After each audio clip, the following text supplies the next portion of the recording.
in the words of Mr. Botkins, good morning. What's up, everybody? What's going on, man? Good morning. Good morning. Happy Sunday. For me, happy game day. Got my Chiefs jersey on. We're ready to go. We got Chiefs starting at noon today. I'm excited to see the young guys. I'm not too worried about the starters playing. I more want to see these young guys play. So that's what I'm looking forward to. But guys, my name's Tanner Dawson of the Sports Buffoons, and of course, Let's Talk Sports here. Join with me today is Johnny Cruz and Mr. Scott Coe. What's up, guys? What's going on, bud? Much. Tanner's talked us down on betting the Chiefs today. Yeah, man. I'm on a nice high. Scott made your boy some money last night on a nice parlay, and he starts telling me about today's stuff. And Kansas City's one of them, and I'm getting all excited. And then Tanner comes in and says, "Do not bet on the Chiefs." Are you now betting I'm the money conflicted. line? I guess I didn't ask that question. Are you betting the money It'd line. be the money line. Don't do it. Don't do it. It's plus money too, bro. Chiefs suck in the preseason towards the end. They But always the boy- lose in the they end. said I they- can't tell you how many games I've watched where we're up by like 10 points and we lose by 7. Is there a prop bet for the first quarter? Oh, that's good. I don't think you're seeing one drive. You're gonna see one drive of the starters. If you really think, want to get that crazy. You think they talked about yesterday? I read an article that the Chiefs starters are going to play a quarter today. I was shocked when I read it. I'm like, there's no way. Here's the thing. If the Chiefs starters go out and they go down one drive and score a touchdown, that's it. He's You pulling. won't see him again. They've said this before and they've done this before. If they go out and they look completely horrendous, then you'll see them at least one more drive. You won't see them more than 2 drives. Yeah. Okay. That's the thing there. So you heard it all, folks. There you go. If I lose money, if I don't bet that and it hits, it was all Tanner's fault. Just as an experienced Chiefs fan, I'm just giving you what I've witnessed and why I would not bet the money line on the Chiefs. So I was telling you guys before we came on the show. So my wife, who has now become a little bit more into betting because I'm into it. I'm into it. It's spreading throughout the household. It's coming through the household. So she opens up her app this morning and she sees $275 in there. I'm like, she's like, where did this come from? I said, what did I give you for bets yesterday? She's like, you gave me Justin Steele over strikeout. You gave me the Braves. You gave me the Pilot. I said, they all hit. All of them.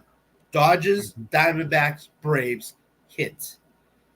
I did a second parlay, same 3 teams, and I added the Tigers on it. It hit. I gave her the Justin Steele over strikeouts. It hit.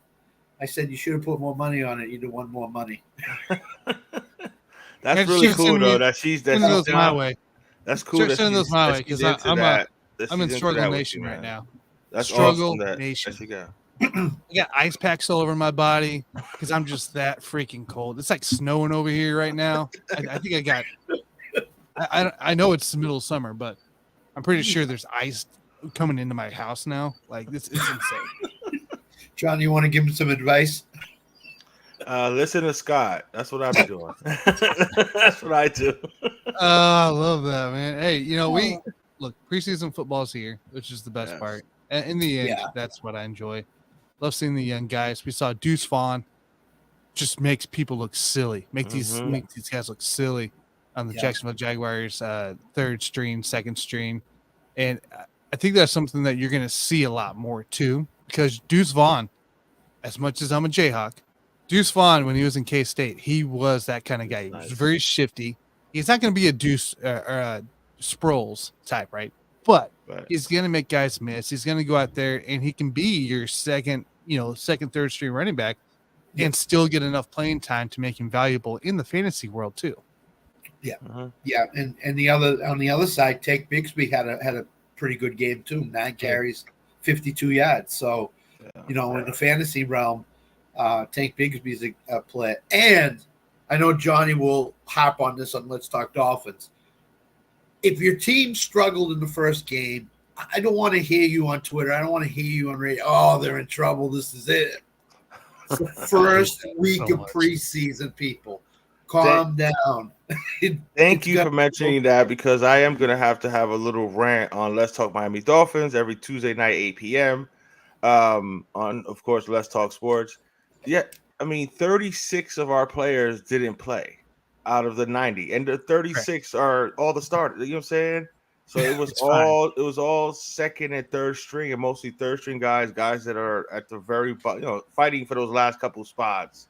And then the only thing you had Skyler and Mike White at quarterback, but even those guys are backups again. So nobody played, man. Calm down. This was just check out the young kids. There were some, Cam Smith looked good. The second round corner we got. A-Chain had a couple of nice runs. That's what you want to see. Some of these undrafted free agent defensive linemen made some plays, and that's like we need our depth. So that's what I was looking at. This is not an indication of how the season is gonna go, people. Nobody of significance played. You know what I'm saying? But it's crazy how Dolphins Twitter just goes nuts. Oh my God, we look terrible. Bro, yeah, half of these guys you ain't even gonna know. If you're the only team that should be kind of worried, I honestly, after week 1 here for preseason, is the Denver Broncos. Because Russell Wilson played into the second quarter. Yeah. And they still did not look good. And their team, granted, you got the backups, but you lost to the Cardinals. The Cardinals are going to be one of the worst teams in the league. And not losing obviously doesn't matter, but you had your starters running into the second quarter, and you still couldn't put yourself ahead that far to take care of business. I mean, what was the narrative coming into this year? Oh, Russell Wilson would be better. The system last year was not suited for him. This, that, the other thing. And he still looks bad. He still looks awful. It's scary.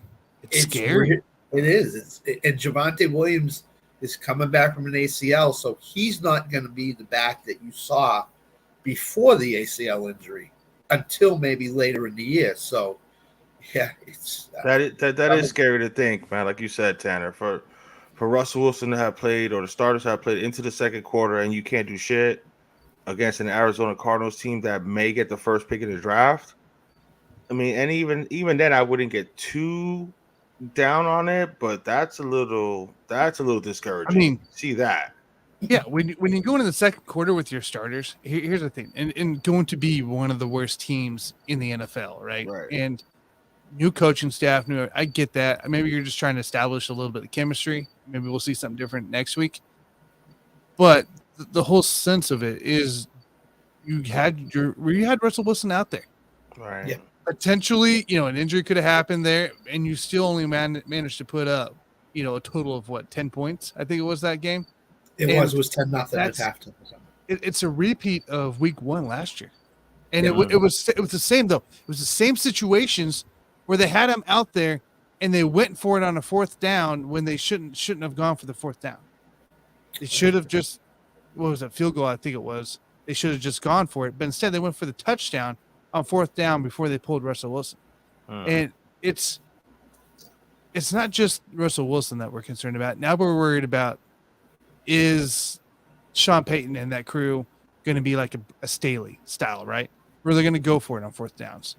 I don't, because I wasn't in the NFC. I'm not an NFC fan, right? But I don't recall Sean Payton in the past being that way. No, he was not.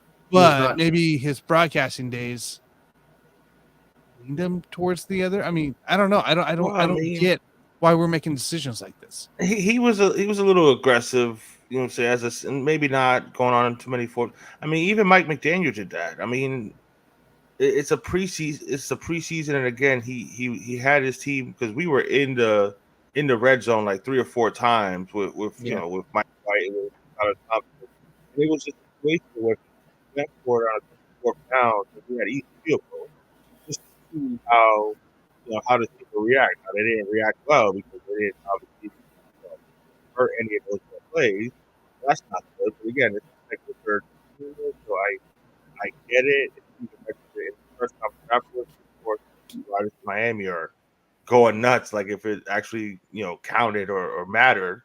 And he told them, he's like, I'm going to use the preseason as a time to try things and to see what can work and what won't work. I'm not going to put us in the same situation as if it was a regular season game. So people need to really understand that. This is basically glorified practice. No, You know what it I'm saying? is. It's awesome practice to watch, just against too. another Yeah. team, and yes, we're all happy and excited about football being back, but don't take everything too seriously and too literal right now. You can take some stuff away. Oh yes, certain guys, how they're used in the offense, because it is, the rookies especially, right?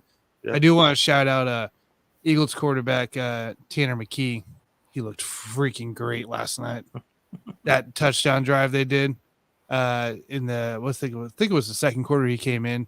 Maybe it was the third, but I mean he just great passes on point, back shoulder, really running that offense really well. If I'm Marcus Mariota, Mariota didn't look bad either, but if I'm Mariota though, I'm looking over my shoulder for that 2 spot because Tanner McKee went out there for the Eagles looking really good. Right. I mean, I watched the Bears Titans game yesterday, most of if not the whole game, and that game was really good. And Justin Fields looked, and DJ Moore looked really, really good. They're going to be scary this year. How scary is that? Justin Fields has a wide receiver now. Like, not that Darnell Mooney's bad, but Chase Claypool isn't a guy, right? But having a number 1 style receiver, Darnell Mooney will always be a 2 in my eyes because that's just the way. I mean, that's just where he prospers. But having a solidified 1 receiver now in DJ Moore. Well, if you saw the pass, it was a screen pass. And DJ Moore found the seam and went 62 yards. And he was gone after about 3 yards. He was gone. You knew he was gone. And then Khalil Herbert did the same thing.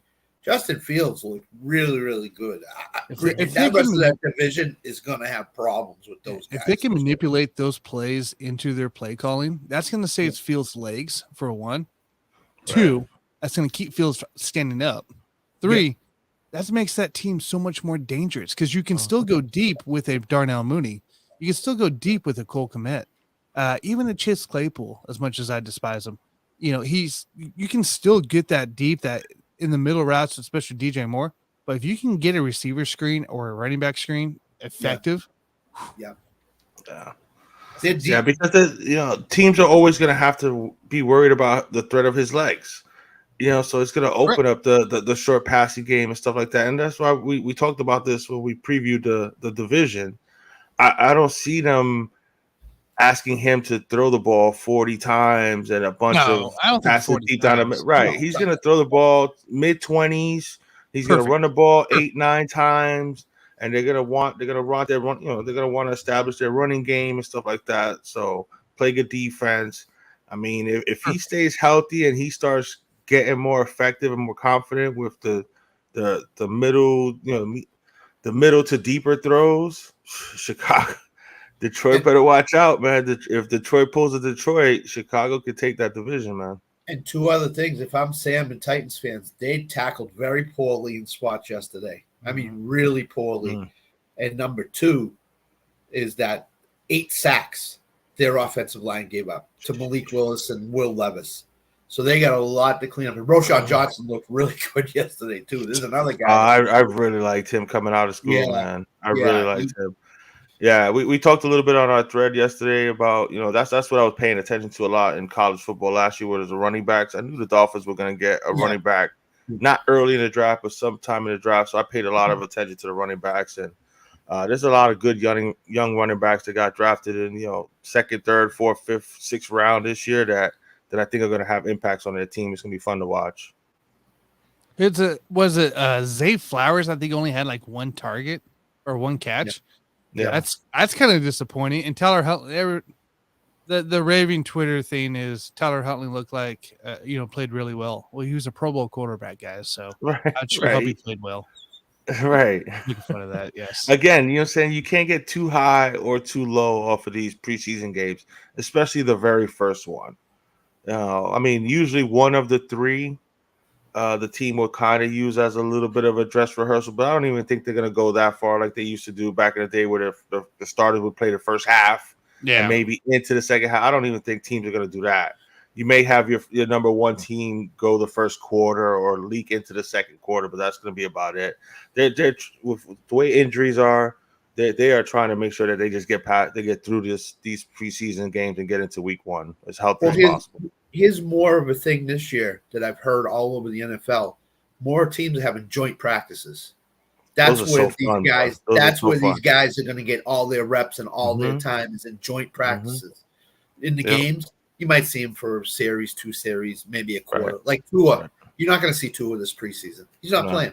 He's not playing. I don't think so. I don't think so either. I don't think him, Tyreek, Watt. I don't think if they may play 1 series. If they do that, I don't even think they'll do that. They won't. They got more joint practices coming up with Houston this coming week.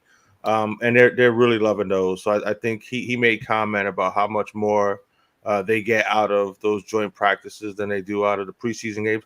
Not trying to poo-poo the preseason games because like he mentioned, preseason games are important for the younger players and to see who at the who you can see that we can develop, we can work with this or whatever, stuff like that. So the preseason game is important for stuff like that, but these joint practices, these guys take that serious, you know what I'm saying? So they are really going at each other in those joint practices. So yeah, I'm looking forward to this week's ones. I don't think you'll ever see Andy Reid really break on what his game plan in the preseason, right? It's all based on success, of course. So like today, I thought you guys said they'll play a quarter. I'm telling you, if they go out and score a TD on their first drive, that's it. They're done for the day. So and it's all based on success and how much he feels has been done. So sometimes, they might get 2 drives if they don't score a touchdown right away, or a touchdown on the first drive. So you might see 2 drives, and he'll give them the second drive and see what happens there. But next game, usually they play a half in the preseason game too. So that's all based on success. And then third game, they'll sit out because it's like the fourth game, when we had it. So that it's some coaches are based on success. Some coaches are, I'm not going to hurt my guys. Obviously, the team that doesn't need to play their starters because they have the worst luck in history is the LA Chargers. So hopefully they don't touch anybody of their starters and just leave them sit on the bench and bubble wrap, for God's sake. Right. Because why would a team whose starters get injured every year, and I mean every year. Look, ask Phillip Rivers in his 900 years in the with the Chargers. Right. Super Bowl caliber teams, and they would just get destroyed because they lose their other guys. Right. But there's also teams that don't get injured as much or are able to recover a little bit quicker, as the Chiefs have been in history. The Bengals are now in that kind of loop. And it's a training staff. I don't know if it's a training staff thing, the strength and conditioning thing, or what it is, but I don't want, obviously for me, don't lose the guy, pay him whatever he wants, because we got to keep this team healthy. So real quick here, Scott, I wanted to ask you, Vikings. So the Vikings, the Seahawks played the other night, but I want to ask you on the running back 2 position behind Madison. Ty Chandler had 11 rushes, 41 yards, averaged 3.7. Yeah. He also had 4 catches for 29 yards as well with 4 targets. Dwayne McBride, who I was actually leaning more towards of being this number 2 there, he had 6 rushes, 15 yards, 2.5 average. And then I didn't see him get any receptions this time around. So what are we looking here? Is Ty Chandler going to take over this number, completely lock down this 2 by the end of preseason week 2? Yeah, I think so. Coaches tend to send out these little signals as the preseason goes along and won't say anything, as Kevin O'Connell usually does. He showed it in his actions. I think Ty Chandler played a really, really good game against Seattle. And I think he said to Dwayne McBride, "You're not ready to go yet, buddy." So you're the third string. I think Ty Chandler's going to be the backup. I think based on that performance, and if he starts, because I don't think you're going to see the Vikings play their starters a lot. Justin Jefferson, Kirk Cousins, they don't need to. They don't need to. Alexander Madison, they don't need to.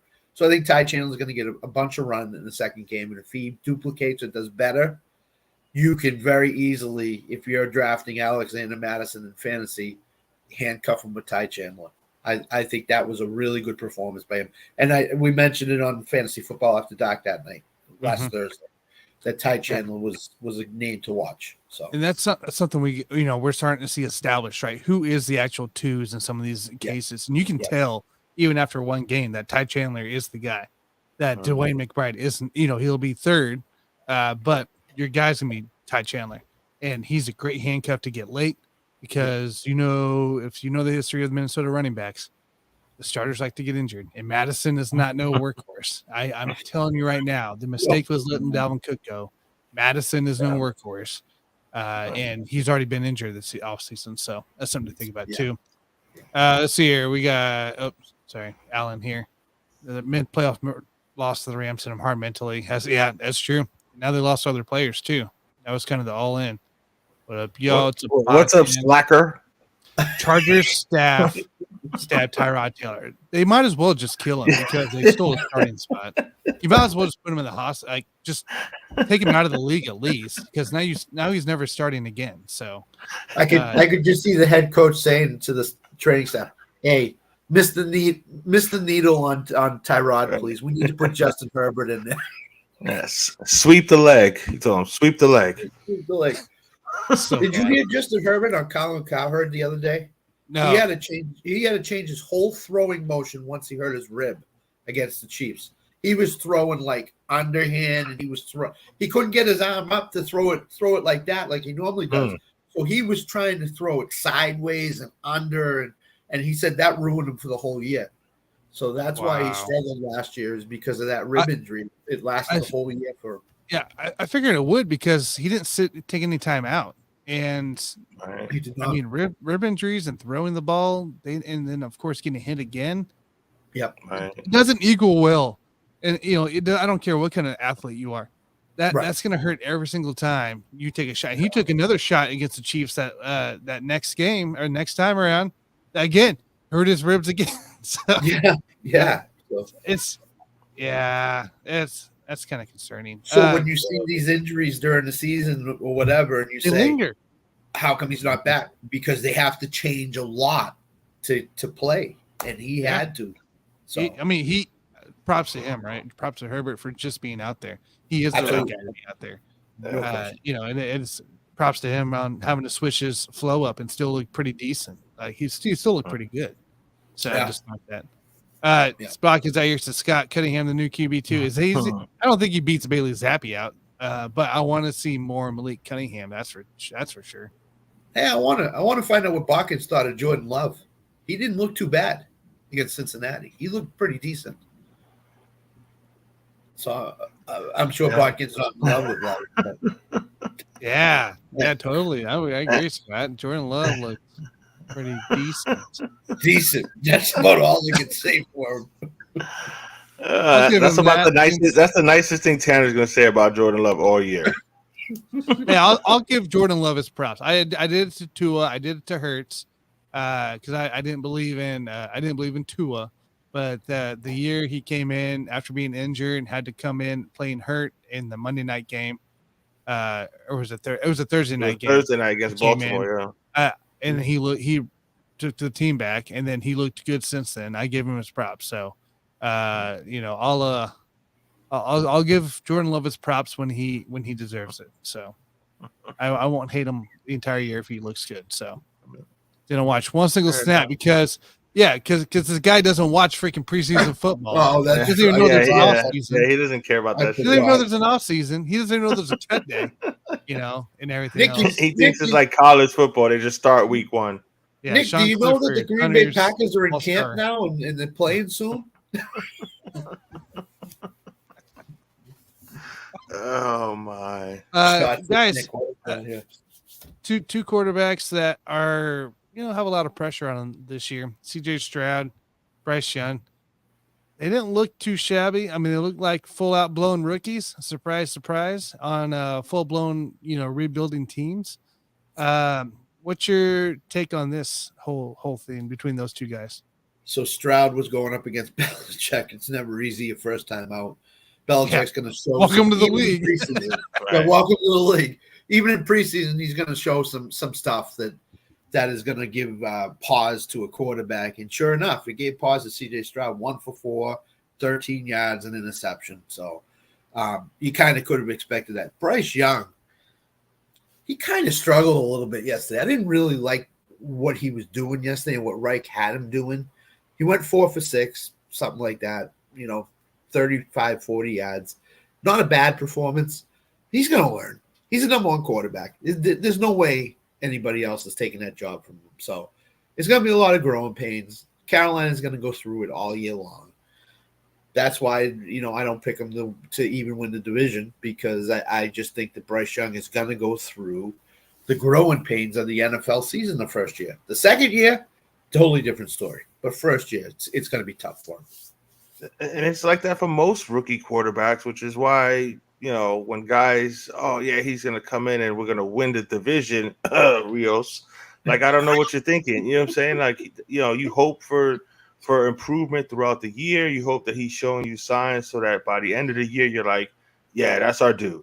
You know what I'm saying? We got our guy. It's just a matter of him developing, getting to the next step. But without having even seen him play, even in a preseason game, which, again, these preseason games ain't shit. You know what I'm saying? Don't take them too seriously or whatever. But to say a rookie quarterback's just going to come in and, we're going to win our division, that's a bit much. I mean, and there's a nice team, they're starting to put pieces together in Houston. Carolina, I love that defense, a nice young defense. They got some pieces there. So both guys I expect to be better, obviously, by the end of the year than the beginning of the year. But to say that they'll take that much of a leap to where they may win the division, I mean, both divisions aren't exactly the strongest. However, there's still a couple teams in each division that should be better. Jacksonville should be better with Trevor Lawrence, and they should grab a hold of that division. So sorry, Houston.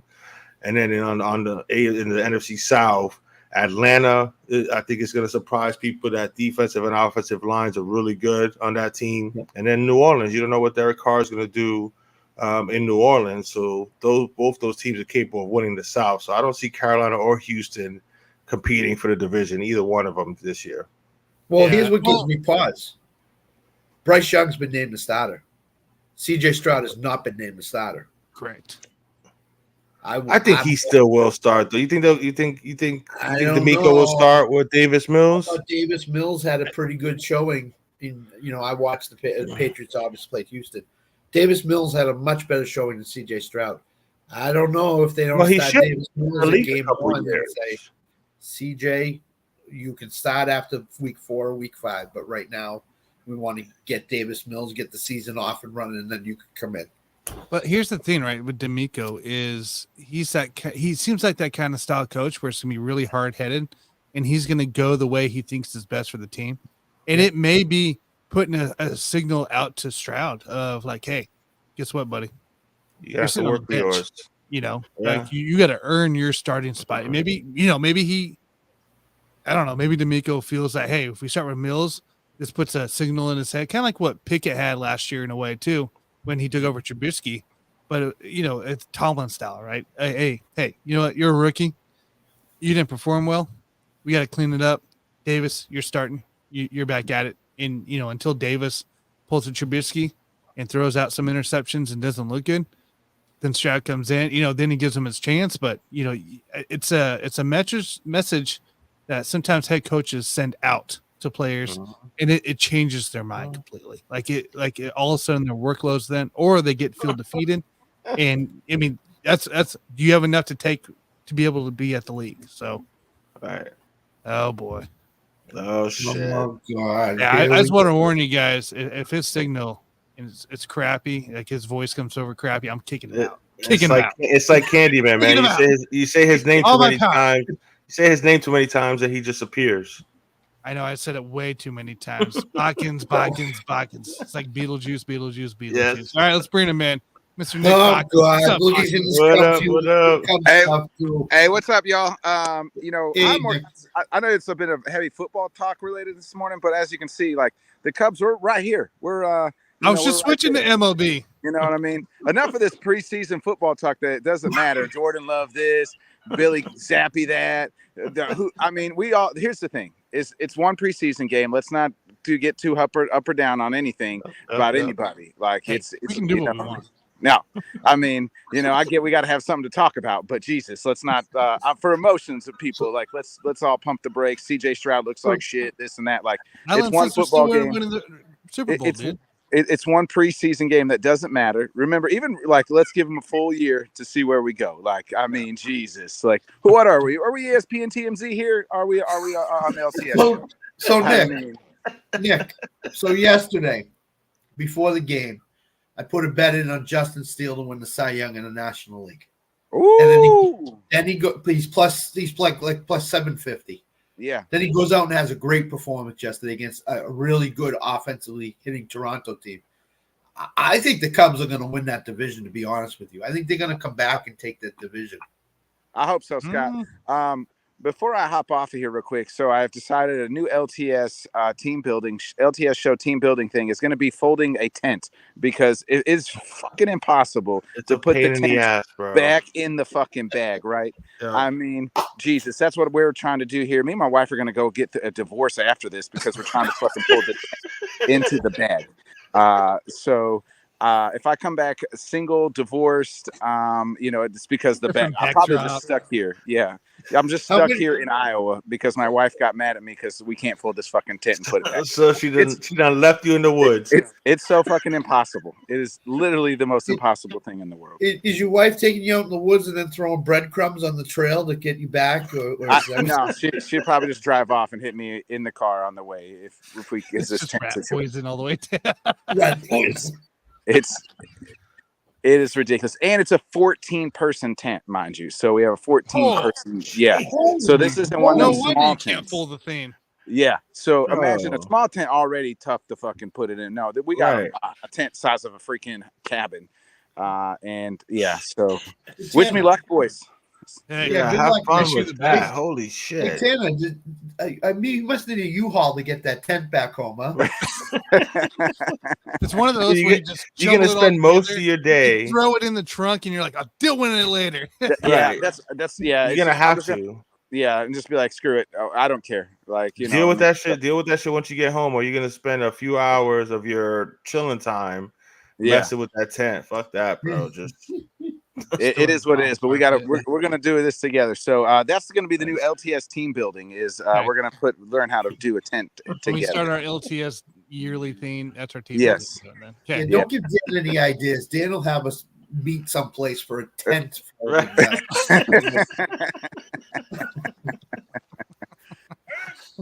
All right, boys. You guys have a good rest of the show. I'll holler at y'all tomorrow. All right, bro. Have fun with the fan, bro. Go Brew Crew. See ya. All right. Alan's gonna funny. Need to get that. You ain't lying, bro. It's wild, bro. Yeah, I watch a couple guys that go camping, storm camping, and everything like that. I want to do that one day. I'll help. I'll figure it out. I'll figure out how to do it. Guys, let's go into baseball talk a little bit though, because I do want to do a little bit. I know we'll be talking tomorrow. Jonathan here, who was on his way back from the Europe area. He went to Scotland, then he went to, I think he went to Britain. Then I thought he went across seas. I could be crazy though. We'll find out tomorrow. But wild card. I want to talk a little bit of wild card here. Currently, Baltimore, Minnesota, Texas have the division leads in the AL. The wild card right now is Tampa, Houston, Toronto, with Seattle half game back. Boston's 3-game back still, which is crazy to me. How are these guys even remotely close? But Boston, the Yankees are 4 games back from Toronto. The Angels are 6.5. Any teams in here that would surprise you to take over Toronto's spot? I think anybody after Seattle. I think the Red Sox don't have the pitching to do it. The Yankees are in the world of hurt. I mean, they're 4 games out, yes, but they're just in a world. Their pitching rotation is Garrett Cole and pray for rain for 4 days to get him back on the mound again. So I think it's Seattle if it's going to be anybody, because Seattle's playing really good right now. And as Johnny said, they lost 1-0 to Baltimore. You lost 1-0 to a really good hitting team last night. A really good hitting team, right? Yes, Baltimore. So I think Seattle is primed. I don't know if Toronto will not make the playoffs, but I think if Toronto doesn't, Seattle's going to. Well, no other team in the American League has done shit these last 10 games except for the West. Everybody 6-4, 6-4, 5-5, 4-6. 3-7 for the Guardian. Like nobody, the Rangers 9-1, the Astros 7-3, the Mariners 8-2 over the last 10. Those are the only 3 teams that did anything over the last 10 games. So I'm with Scott. I think Seattle. If anybody, it's gonna be Seattle. I mean, the Yankees, they're 3 games over 500 just cause, but they aren't worth shit. They're not even fun to watch. Boston coming up with 6. I mean, so you never know going down the final stretch here. But yeah, I like Seattle's youth. I like the way they're playing right now. So I could see them squeaking in, but I think it's gonna stay pretty much as is right now. Yeah, bro, your team is balling right now. By the way, before we move away to the AL news here, that Ramirez's suspension got reduced to 2 games. So another jab to Tim Anderson. Unbelievable. Well done. Unbelievable. NL wild card. So NL division leaders right now are Atlanta, Milwaukee, and the Dodgers. Wild card is Philly, San Francisco, and the Cubbies. Then you got Cincy, half game back. Miami's a half game back. Arizona, 3 games back. San Diego's 5. And then you get into Pitt, Mets, Lewis, 8.5, 9.5. What's your guys' thoughts here? What are we seeing coming into this playoff division? I mean, because we're almost midway August, so we only got a month and a half left. Yeah. I think the Phillies and the Cubs are the 2 strongest wild cards. I think they're going to stay in there. Mm-hmm.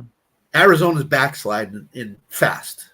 They are. They just won last night, but that was their first win in like 9 games. 1-9 in the last 10, bro. That's insane, bro. That's crazy. Are they going to get it together? Even if they do, I don't think it's going to be enough to overtake those 3 teams. No. Cincinnati, I want to say will stay in it, but I just don't know. They've downslided too. Their pitching has been horrendous. They can't seem to get the bats going again.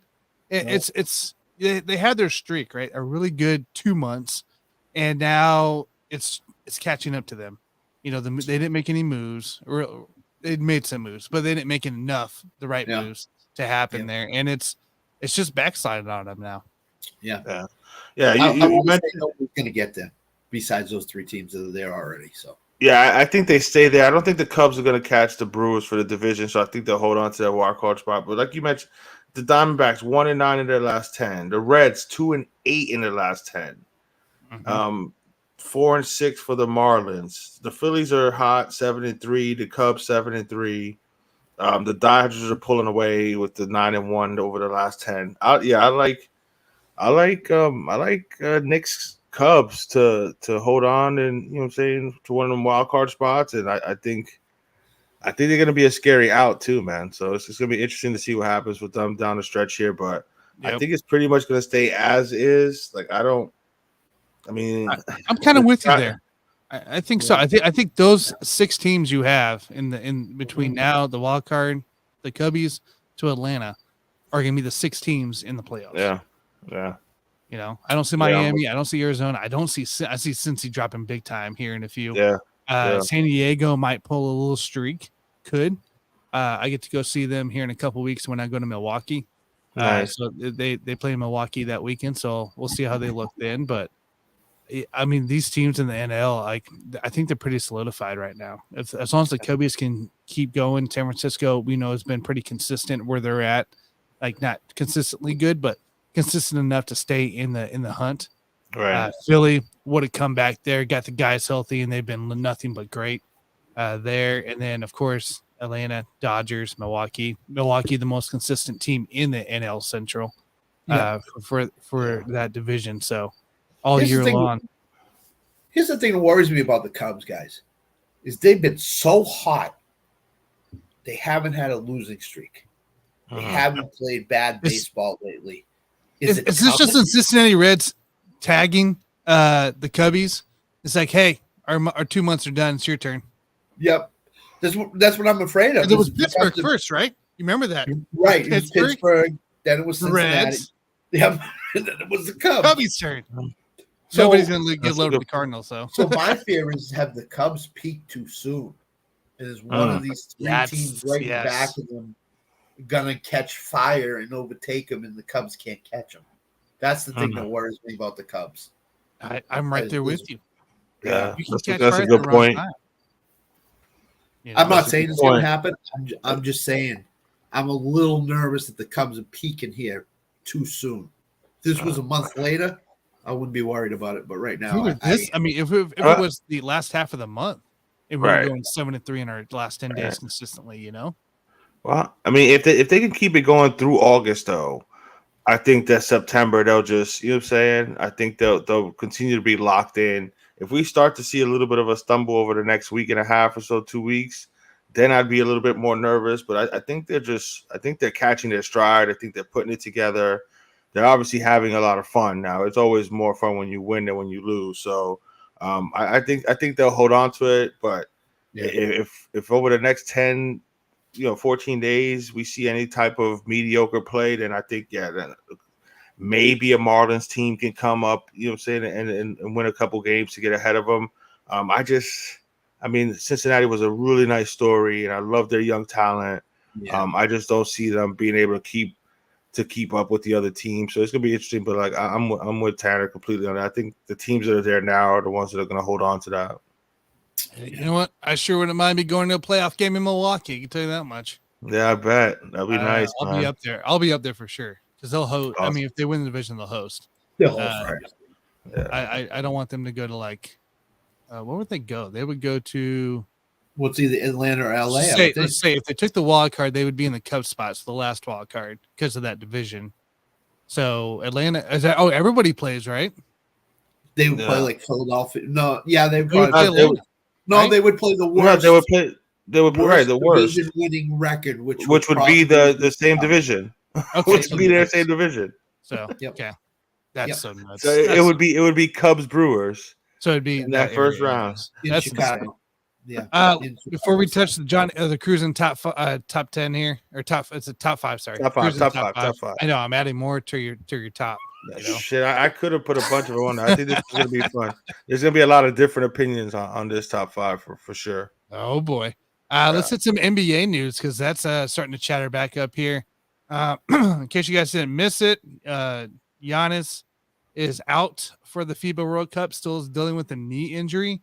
Any concern here, Scott? I mean, we're a month away from, or I guess a month and a half away from season start, and we're still dealing with a knee injury from Giannis. Yeah, I'm really concerned. I don't know what's going on with him, but Milwaukee needs him in the worst way. If they don't have him through Christmas, just use that as a benchmark. They could be 10 games under 500 because Chris Middleton, he's a good player, but they don't have Giannis. And that's the difference maker with the Bucks is Giannis. So you're going to have to play slow down basketball, possession by possession. If you don't have Giannis, you can't run, you can't do any of that stuff. So I'd be really concerned. This is an ongoing thing. This is a months long thing, not just the days or weeks. So I'm really concerned. I'm really hoping that it was just a precautionary thing. I'm really hoping that he was like, look, I'm still trying to come back from this. I'm not going to risk playing in this right now and hurting my chances once the NBA season comes along. So I'm hoping that this was just him being smart, not wanting to participate to risk further injury, just focus on his rehab so that he's ready for his NBA season. He's one of those real loyal, you know what I'm saying, about his franchise and his team and stuff. So I'm hoping it's more of that. It's more of I need more time to get ready and, rehab this injury so that I'm ready for my NBA season. So that's where I'm trying to stay positive because, Milwaukee with no Giannis is a 500 team, maybe. Yeah. If that. If that. You know what I'm saying? So, and I'd love to see the kid play. You know what I'm saying? He's gotten better and better every year. So I'm hoping this was just a precaution to just wait for the NBA season and not risk something happening now.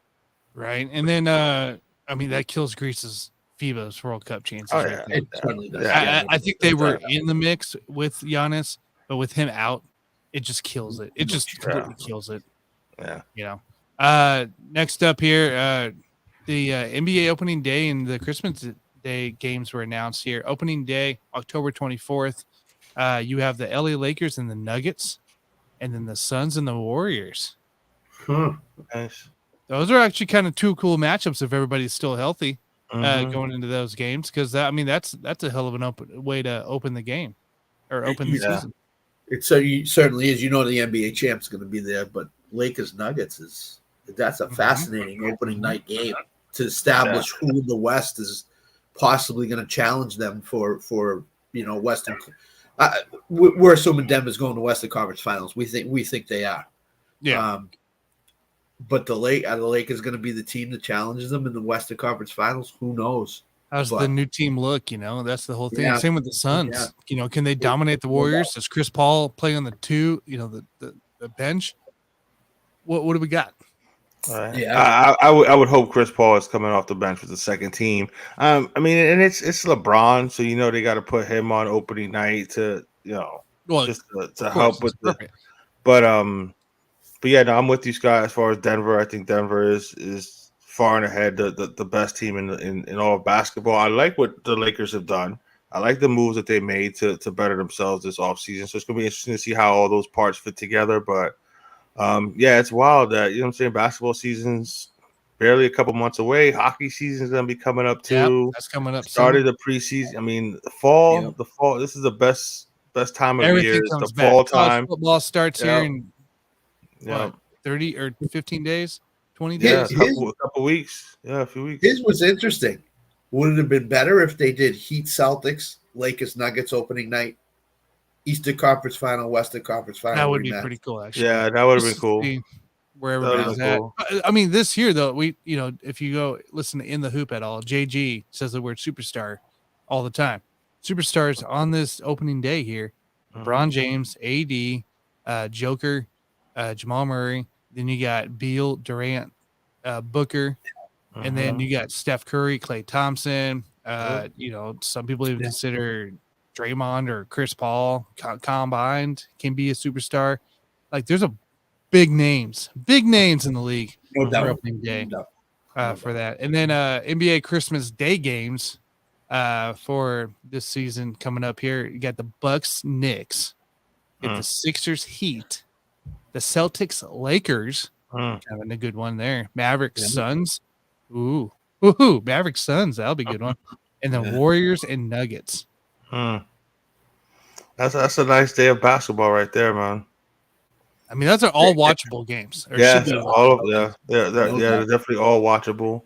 Yeah, that's nice. Open up the gifts, have some breakfast with the fam, and then just hang out with the family there, and just put some basketball on and just don't forget, isn't that like a week after this NBA World Cup or whatever the heck they're calling it? Whatever the heck. Yeah, the in-season tournament, tournament thing. They're trying something because the season is just. There's nothing wrong with their viewership. They can't compete with football. Just accept it. Yeah. Well, yeah, that's true. I don't know. Whenever I hear tournament or stuff like that, I'm into it, so I'll check it out. You know what I'm saying? Johnny, here's the fear with this, is that LeBron says, I'm sitting out. Steph Curry says, I'm sitting out. And then all of a sudden, all these superstars say, I got to play in this. What are we doing? I'm not playing. They still count as regular season games. They do, yes. Yeah, so But like they're going to treat it like regular season games. There's got to be something. See, that's just spitting in Adam Silver's face. Then there has to have been some type of verbal agreement or some shit where if you're gonna load manage, which I'm so sick of that already. If you're gonna load manage before the fucking tournament starts, so that we actually have play. Because then you might as well not even have it then. If all the stars are pretty much going to sit out for the tournament, then there's no point. Hopefully they have that worked out and we actually see, the actual star players in this tournament. I want Minnesota to win because they like to celebrate and dumb stuff when they win. So I want them to like shirts off again. I just want them to cry like it was nothing. We've talked about this before. You know what would really kill the NBA? If it was Charlotte and somebody else. We talked about it on In the Hoop. Charlotte and I picked the worst team in the West. Charlotte and the Wizards. If it was Charlotte and Washington in the final, the NBA would be like, no, scrapping this. It's done. Oh man, that'd be funny. All right, final news, of course, in the NBA world, Sixers reportedly in trade talks for James Harden or James Harden, soon to be. I mean, we know James Harden. He already said he's not coming to camp. He's not going to participate in preseason stuff. Are we surprised? Do we expect something else to get done, or is this what it's going to be? Harden's going to play with the Sixers. What a disastrous turn for the Sixers. Yes, it's awful for them. Can you imagine if Lillard treated the Portland this way? Like if Lillard just came out, it's like, oh well, I'm not a new team. I'm just going to sit out and I'm going to complain and not do anything every single time. Yeah, I'm not surprised. It's hard to feel sorry for Philly though, because they do this to themselves. Yeah, they put themselves in this situation, so I don't feel bad for them at all. I mean, let the chaos begin, let it implode. Fuck it. Yeah, before he accepted it, you should have said, "Hey James, wait a minute. Let's see if we can work something out first, and then you can accept it." Like right after the season ended last year against the Celtics, they should have said to him, "Don't accept it yet. We're going to make some calls. We're going to see what we can get for you. If it's what we like, accept the buy-in, and then we'll trade you a week later." Yeah, but the Sixers didn't do that, so they get what they get. And him and Daryl Morey supposed to have this great relationship. So I don't. He wasn't used the way he thought he would be used. No, right? No. I'm so sick of James Harden. The one guy that's laughing about this, Doc Rivers. Oh yeah, he's loving it. He's loving it, and now he's making millions, being on TV, able to. You know what I'm saying? Now we can talk about it. Everybody. Now we can talk about it. Without having I don't know how much he'll say because I'm sure he wants to coach again. So I don't know how much he'll say, but he's gonna have fun with it. He's absolutely loving it. Sean Payton went back to coaching after being on TV, so Doc can do it. All right, guys, that was actually really good conversations there. We did touch NFL, MLB, and NBA. Now it's time for the Cruising Top 5. Yeah, I've been looking forward to this. I wanted to pull this one out last week because I went to the movies with my youngest and we went to watch Teenage Mutant Ninja Turtles. I highly recommend it if you're a Teenage Mutant Ninja Turtle fan. They did a really good job. It's real comic book looking. So I love what they did there. So it inspired me to pull out my top 5 favorite cartoon / animated TV series or shows. So this is not the greatest ones ever. This is my favorite. These are the ones that I enjoy the most. And again, it's TV shows, not movies, not anything like that. So there's no Toy Story. There's nothing like that in those. That's a different category when we start talking, favorite animated movies and stuff like that. But if some of these may surprise you, I think people will have fun with these. It'll bring back some of your childhood memories. For the older guys, some of them may not be there, but my number 5, I'm going with SpongeBob, and I don't care what anybody has to say. SpongeBob SquarePants is one of the best cartoon shows ever. I love SpongeBob, I love Patrick, Sandy, all of them, the whole crew. That's straight. That's number 5. Number 4, which could have been higher, is Family Guy. Family Guy is one of the best animated shows ever. It's still on, and it's still awesome. Seth MacFarlane and Stewie is one of my favorite animated characters of all time. Seth's ever. Leaving, right? Is he really? Yeah. Oh man, that's gonna completely change the whole show, bro. Yep. Wow. That's interesting. Look at that. See, you learn something new every day, people. Number 3 for me is the Star Wars Clone Wars series. If you never watched that, you are missing out because it completely connects episode 2, the Clone Wars, with Revenge of the Sith. For us Star Wars heads, this was a perfectly done animated series. It introduces Ahsoka Tano. So for those that are excited about Ahsoka, you get to see where it all began. But that was just a great story. The animation was well done. That was awesome. That's number 3, Clone Wars series.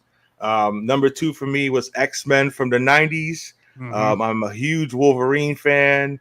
So I've always loved the X-Men, that animated series that they had in the 90s.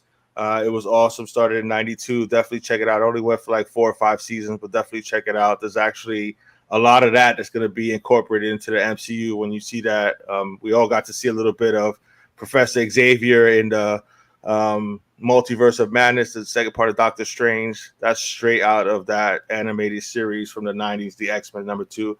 And my number one all-time favorite cartoon TV show is the Transformers.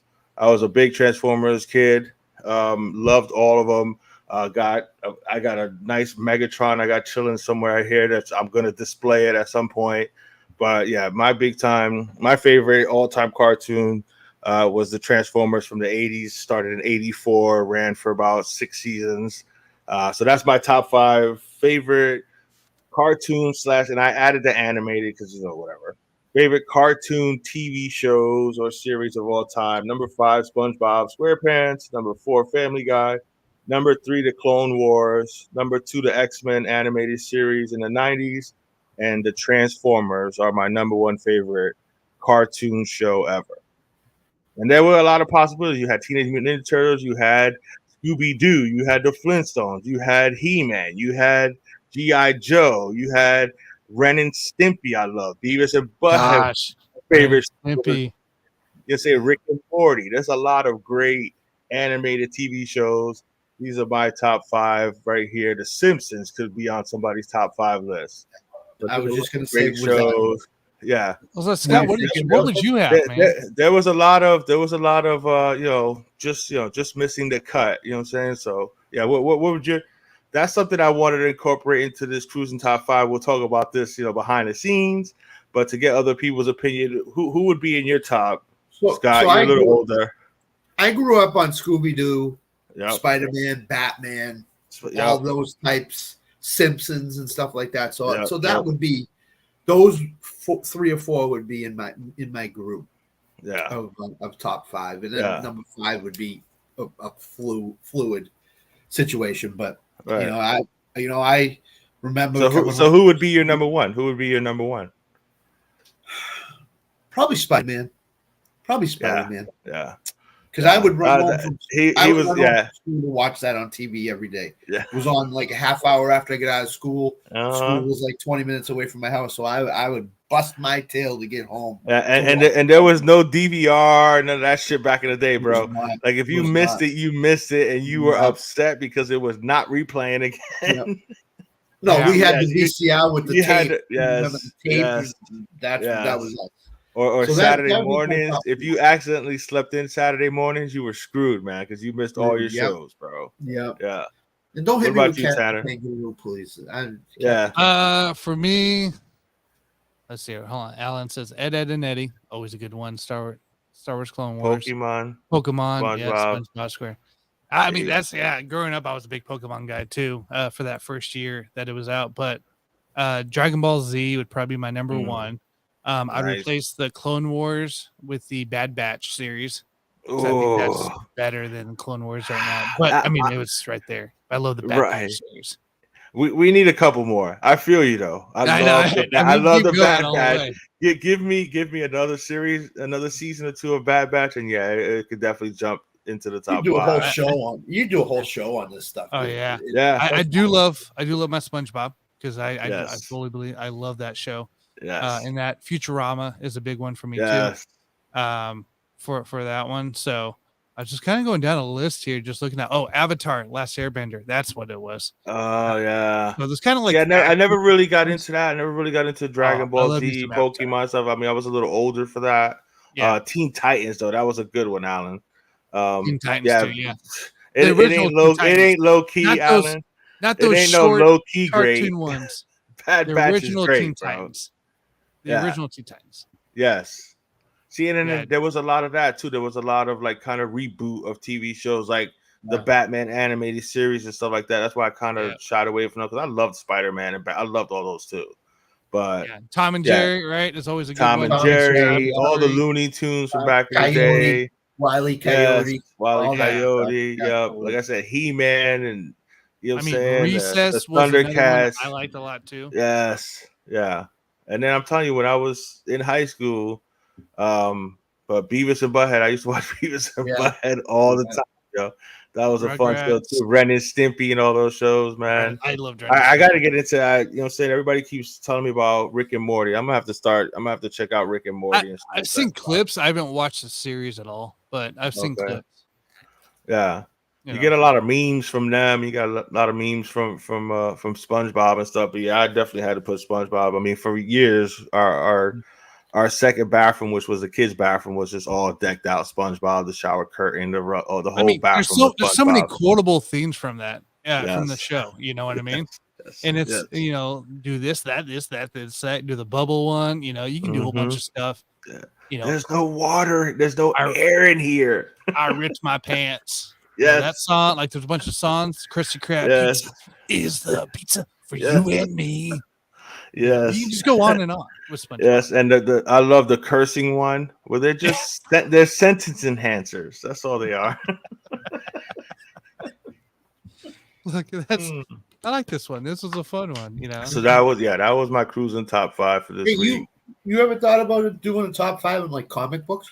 Bro, I'm telling you, I'm gonna hit all I'm of sure those. It's coming. It's not just gonna be sports related. It's gonna be movies, music, TV shows. It's gonna be all of it, bro. So that's whatever's happening that week. Like I said, we went to go see Teenage Mutant Ninja Turtles, and I love the Teenage Mutant Ninja Turtle cartoons. Now, when we talk favorite animated, cartoon that went to movies, that's gonna be a nice top 5 there too, and stuff like that. So I'm coming at you with all kinds of top 5. So they're gonna be all different topics. So definitely stay tuned for that, man. We're gonna have fun with those.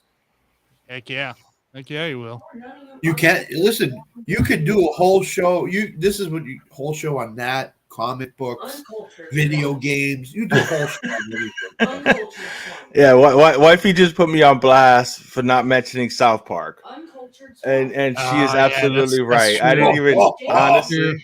I never watched that consistently, but like I would watch, the clips of it. I never watched it though. Like I never sat down and just that was what I'm gonna watch. See, I didn't see. I never sat down and watched it like that either. I did watch some of it, but I didn't watch it like big time. Yeah, I love the Teenage Mutant Ninja Turtles from the 80s, bro. But they just couldn't crack my top 5. That's probably top 10. What is it? Probably in the top 10. King of the Hill. Oh yeah, easily. R.I.P. That was a good one. But yeah, South Park, my bad, love. She's side-eyeing me something fierce. Like she's so disappointed right now. Was it Dale or Boomhauer that just passed away? I think it was the main. It was the main. The main one. It was the main guy. Yeah. It wasn't Hank. It was He was like 64 or something. Dale. Yeah, Dale. Sorry, Dale passed away. Yeah. Okay. He was young. 64. Johnny Hardwick. 64. Yeah. Sad. Yeah. That is sad. That was a good show. King of the Hill. Yeah, South Park. I'm gonna be hearing that shit all day. All day I'm gonna have to hear about that shit. She's gonna throw it on the TV. Yes. I was about to say. All right, guys. Any final thoughts from you guys? No, just tune in tomorrow night. We got our whole crew back again. Nick will be here. Sam will be here. The returning Jonathan Grishman will be here. So it should be a lot of fun tomorrow night. So I'm looking forward to it. That's right. Johnny, anything? Absolutely. I'm right with that as well. Always a fun time these Sunday mornings. Yeah, definitely look out for the coming up cruising top 5s. Looking forward to tomorrow night's show with Jim and Jonathan. Jonathan being back. It's going to be a lot of fun. Always a good time talking to them on Monday nights. The Johnny Cruz Show is going to be back tomorrow at 8 p.m. Don't know exactly who the super producer, shout out to Dan Harris, has set up for me for tomorrow, but it's going to be a lot of fun. Definitely check us out. We may have to bring up this top 5 animated list again on Monday night. And then, of course, our show. And then Tuesday, Let's Talk Miami Dolphins, where I explained to Dolphin fans that it was a freaking first preseason game. Calm the hell down. None of our starters played. Please stop. It did show that we are lacking in depth in some areas, but the world is not ending over a preseason game against the Atlanta Falcons where none of our starters played. So go ahead, look, take it easy. We're gonna be all right, man. But a lot of good shows. If you're new, subscribe, hit the like, and you definitely want to turn on your notifications whenever anybody's going live. There is so much new and great stuff going on LTS, so definitely check it out. You got a lot of guys working really hard behind the scenes. Dan, super producer, Tanner here is kicking ass with all the stuff that he's coming up with and all the new shows. So definitely give us a like and turn on those notifications so whenever everything's going down. And by the way, my show, Scott Cobe Show, special guest. Yes. Ed in Columbus will be my special. Be a good one. And that's Thursday, 7 p.m., right? 7 p.m. This is all Eastern time, guys. Eastern time. Yes, all Eastern time. Yes. For Johnny. Yes. For us normal people, we always go by Eastern time. Eastern time. I'm a Central guy. Not to confuse everybody. We can start going by Pacific time and see if people get. Yeah, there you go. See what happens. That'll mess us all up. we'll wind up messing that up. Well, I'll hop on at different times at that point. Yeah. So. And of course, you still got your Sunday. You still got your nightly. The night doing show. The nightly fantasy football after dark. Fantasy football after dark's killing it. It's killing it. We were drafting until I think 11:30, 11:45 last night. So ended up going to bed about 1. I was trying to finish up some shows creation. I'm gonna finish that up today. But guys, tune in 4 p.m. Central, 5 p.m. Eastern today for Off the Rails. Yep. We kind of got a new look. We got some cool new stuff with it. So check it out. Excited to go around with that with Mr. Ryan Larson here, and of course the guys here. Hopefully we're all on. So it all depends on the Chiefs game for me. Let me tell you that much. I'm not drinking. But it depends how angry I get. Well, Tanner, it also depends if Johnny's wife gets a hold of him today. He'll be in trouble. If he's stuck in South Park. I was about to say I may be stuck watching South Park all day. She's gonna tie him up to the freaking chair or the couch. Be like, you're gonna sit here and watch this crap. Yeah. Love it. Cool, Alan. What's up, man? But yeah, guys, real good stuff here. So don't forget about Off the Rails today at 4 p.m. Central, and then back at it for myself probably about 10:30 p.m. Central tonight for Fans Football After Dark. I'm still not sure what we're doing. I don't know if I'm going to do a best ball or if I'm going to go do some sleeper mocks. We'll have to see. But stay tuned for good stuff. Everybody, catch us tomorrow night, 8 p.m. Central, 9 p.m. Eastern for our Monday night go with Mr. Jim Behringer and Jonathan Grishman. Jonathan is just getting back from Scotland and London here, so excited to get him back on, see how the vacation went. And the pictures look cool. He had a lot of cool stuff going on. So excited to chat with him. We'll be talking wrestling. We'll be talking maybe some college football again. NHL, there's been some updated news out there for the NHL world as we get closer to that start. And of course, MLB with Jonathan. So everybody, have a fabulous Sunday. Enjoy your last day of the weekend. We'll catch you later. See you guys. One life, better pop off. What do you like? Make a dream job. No 9-5, no mean boss. Just my life and free thoughts. You could try to play, but you're never gonna beat me. Look the other way, what I'm doing ain't easy. Bloody hands stained from the people who deceive me. Muddy hands break through the chains, go free me. People like sheep move feet, hurt it easy. You don't wanna be fast asleep on this scheming. Better stand tall, ready for a fight, believe me. When they try to change, you can say no, free me.